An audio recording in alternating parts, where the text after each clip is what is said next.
Three things to like about the Under Armour Project Rock BSR 4. Number one, the price point. So this model comes in at $100. If you could find them on sale or if you can knock that price down a little bit more, I think that this shoe's performance is very fair for that price point. And now, when I think of this model's price, what I compare it to is the Under Armour Project Rock 6. That model is the more premium model for the Project Rock training shoe line of this year, and that model costs $160.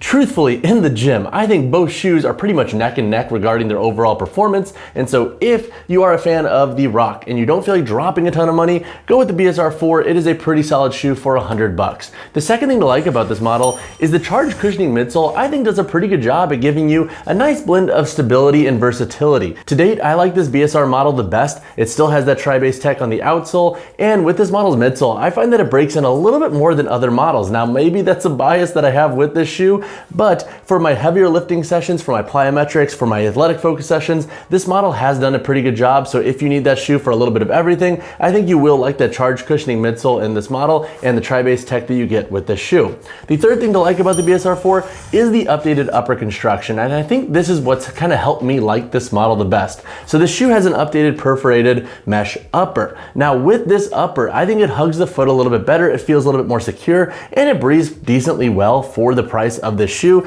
Now with this model, I have trained with and without socks, and I've liked it all the same. And I think because this upper hugs the foot a little bit more, it almost gives this shoe a little bit more of like a flexible feeling despite being a thicker shoe and still kind of clunky, which I will talk about in my cons. So I do like the upper tweak in this shoe. I think it gives this model a bit more versatility regarding its fit and a bit more comfort with its security of the upper. But that said, let's talk about a few cons with the BSR 4. So three cons that I have with the BSR 4 is number one, this model can be quite a pain to get on and off the foot. So with this booty style construction, there is not a ton of give here at the collar and tongue of this shoe. So if you have thicker feet, if you have sweaty feet, prepare for a battle because the shoe is tough to get on. I have to unlace them and then still kind of jimmy my foot in if I'm sweaty. So for example, the other day, I took these off after my workout, but then I had to put them back on to get in my truck and whatnot and drive home.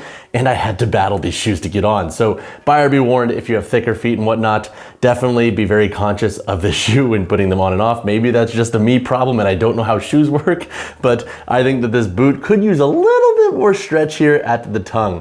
The second con that I have with this shoe is, look, while I think this shoe has more flexibility than prior models, it's definitely still a chunky shoe at that. So with this midsole here, you have a pretty high stack height. So if you're somebody who really wants a shoe dialed in for things like deadlifts, or if you just want more ground feel out of your shoes and less toe spring, this would not be the best model for you in my opinion. You might want to look into shoes like the Under Armour Tri-Base Rain 6 if you're trying to stay in the Under Armour brand and have those qualities delivered. The third con that I have with the shoe is it's not the widest model. This model will work for narrow, medium, and slightly wider feet. So if you have an E width foot and maybe even double E width foot, the shoe might work, but you still have a pretty aggressive taper here through the forefoot. And so if you have exceptionally wide feet or flat feet, this model may not be a hit for your foot anatomy. But all that said, now let's dive into the performance of the BSR 4. So to break down the performance of the BSR 4, I'll discuss how the shoe does for lifting, cross-training, short runs, and daily wear. In the context of lifting, this shoe should do a really good job for more recreational lifting sessions. So if you are somebody who just does some general strength work with barbells, free weights, and machines, this shoe should work plenty well for your needs. The charged cushioning midsole is stable enough to support heavier barbell movements. So if you're squatting north of 300 pounds,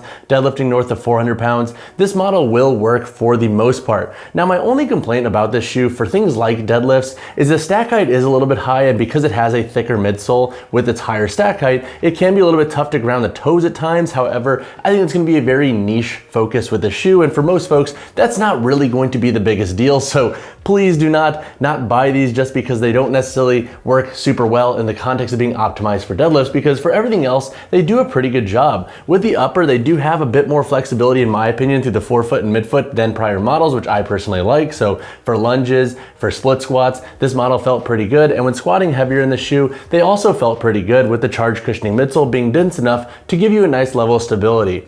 When it comes to cross training, I also really like this shoe. And now, as much as I complain about this collar being a little bit tight, I do see it as a benefit for cross-training and HIIT workouts because it does help lock that foot down a little bit more. So I don't think you're gonna have heel slip issues in the shoe despite it having a booty style construction. And with this upper construction and how it is reworked and how it hugs the foot, it gives the shoe a slightly more secure fit in my opinion compared to other models as well. So if you do want this shoe for cross-training, I think they will work plenty well for your needs. Also with this full rubber outsole, you get a good level of tread for multi-directional work. So for the most part, if you need this shoe for classes or athletic focus sessions, this shoe I think will deliver in that vertical. When it comes to short runs, the shoe does an okay job. So if you're somebody who likes to slap on 1, 2, maybe even 3 miles pre or post workout, or if you plan to do like interval runs in classes or throughout your workout, this shoe will work. I have used this model for 800-meter bouts and then also a few cool down runs where I was hitting just a mile on the curve treadmill, and the shoe was pretty comfortable. It doesn't feel overly clunky like some of the other models have in the Project Rock line.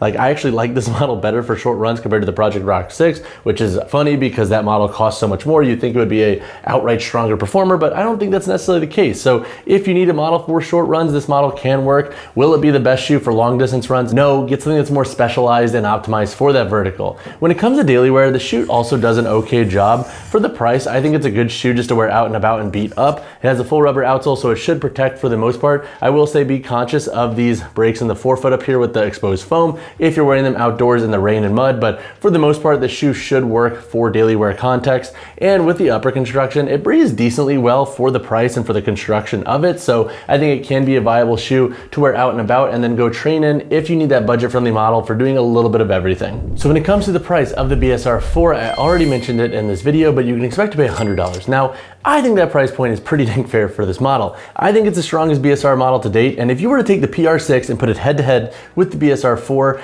I would say go with the BSR 4. You will save money. It's gonna perform just the same, and honestly, I feel like some of the colorways of the BSR 4 look a little bit better than the more premium PR6, which costs 60 bucks more, so 400 bucks. I also think if you could knock that price point down with a coupon, this shoe is pretty dang well rounded in the gym. All right, so now let's answer the question, who should buy the BSR 4? So number one, I think if you are somebody who likes a training shoe with a little bit more support through its midsole and its upper construction, this model can be a really good option to look into. It's not gonna be the best shoe for minimalist lovers, but if you do like a little bit more of a stable base to train on, that's where the BSR 4 I think can excel. The second context is if you need that budget-friendly training shoe for doing a little bit of everything. This shoe I think is fair for its price, and it is pretty dang well-rounded regarding versatility and stability in the gym. The third context is if you're somebody who likes booty style constructions. And so if you like shoes that have a bit more of a sock-like fit with their upper constructions, I think you will feel right at home with this shoe. It feels really good from the first wear, and with this upper construction and how it hugs the forefoot a little bit better than prior BSR models, I think it almost helps the shoe break in a little bit more. So if you are somebody who really loves that upper security that you get with certain booty style constructions, this shoe will hit for your needs. Now, who shouldn't buy this model? Number one, if you're a minimalist lover with your training shoes, go with like something like the Brain 6 if you're trying to stay Under Armour, because that model will give you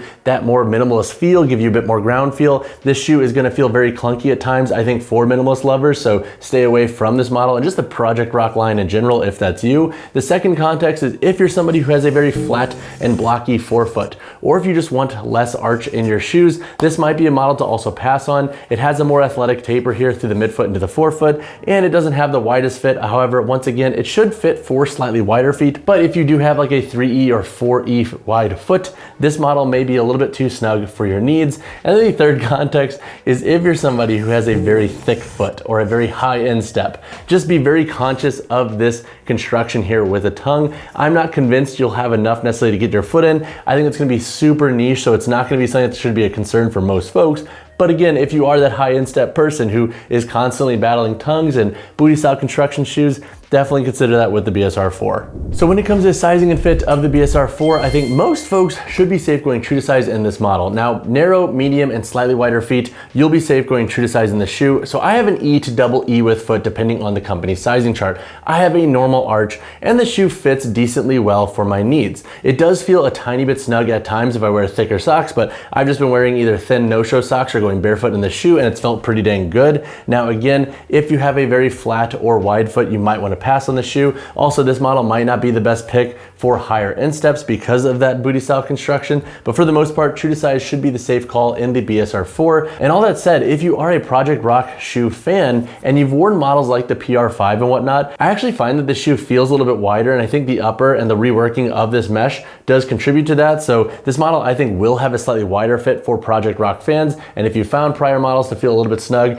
I think you will actually like the fit of the BSR 4 a tiny bit better. So when it comes to the weight, heel toe drop, and insole in the BSR 4, for my size 10 model here, we have a weight of 11.15 ounces. The heel to toe drop of the shoe is not disclosed on Under Armour's site. However, it feels very similar to other Project Rock models, and those models sit around 8 millimeters regarding their drop. This model does not have a removable insole, so this insole here is held in with that adhesive, so if you take this out, do note it can be a pain to get back in, and if you have custom insoles or thick orthotics at that, I would say probably pass on this shoe, because once you take this insole out, I don't think you have a ton of upper volume through the forefoot here to give you enough room, so definitely keep that in mind if you use custom orthotics. All right, now let's break down the construction of the BSR 4. So up here on the forefoot, you have an extended outsole layer that wraps up. You have a light internal toe guard on this shoe and a synthetic overlay that covers the forefoot of this model as well. Now you don't have a ton of rigidity here in the lateral part of the forefoot. However, with this updated perforated mesh upper, because it has a slightly lower profile and it hugs the foot really well, I don't think you're gonna have spillover issues in this shoe despite it not having a rigid sidewall. So I almost like that change in this model the best compared to other models in the past, because I think this actually gives you a lot more function in the shoe while keeping material bulk down in the forefoot here. Looking at the midfoot, you have 1, 2, 3, 4, 5 core eyelets that go up. You have a reworked lacing system back here in the top 2 eyelets. It's not as rigid as other models that Under Armour has used in the past, so I don't think you're gonna have fraying of the laces up here, which I personally love. And then with the tongue, again, you have a booty style construction. You have a loop here on the tongue and back here in the heel to help pull this shoe on. There's not a ton of stretch here once again, like there's not a lot of give. So keep that in mind with this model. Back here on the boot, you have some BSR and Project Rock branding. And then you also have a bit more structure to this boot compared to other models as well. So if you like more rigid boot constructions, I think you'll resonate with this shoe. You have a charged cushioning midsole that runs throughout. As you can see, it is a little bit more thick and it is dense. You can't compress it super easy just by squeezing it, which I think helps give it a bit more stability when lifting heavy. Looking at the outsole, you have a full rubber outsole pretty much with some breaks up here in the forefoot. Again, keep an eye on these if you are wearing this model out and about in the rain and mud, because that can cause this foam to break down faster. And then you have that tri-base tech here throughout the midfoot, which Under Armour has used in most of their training shoes to date over the last 3 to 4 years. And then once again, this model does not have a removable insole, but if you have additional questions on the construction of the shoe, drop a comment down below and I can answer whatever you have. All right guys, that's my review of the BSR 4. Now, would I buy this shoe again? Honestly, yes. For the price, if I am somebody who's buying a training shoe for a little bit of everything and I need something that's well-rounded, but it's also gonna last a while and I wanna spend around $100, that's where I think this shoe makes a lot of sense. It does a pretty good job across the board, and compared to prior models, I do like the construction of this shoe better. Despite it not having a ton of grandiose changes, the subtle tweaks to the upper, I think just give it a stronger performance for cross-training and lifting, so I think most folks will be happy with this shoe, especially Project Rock fans already. All that said though, if you have additional questions on the shoe, drop a comment down below or reach out to me personally, whichever you prefer. And as always, y'all, drop a like on the video, subscribe to the channel. I'll see you guys in the next one.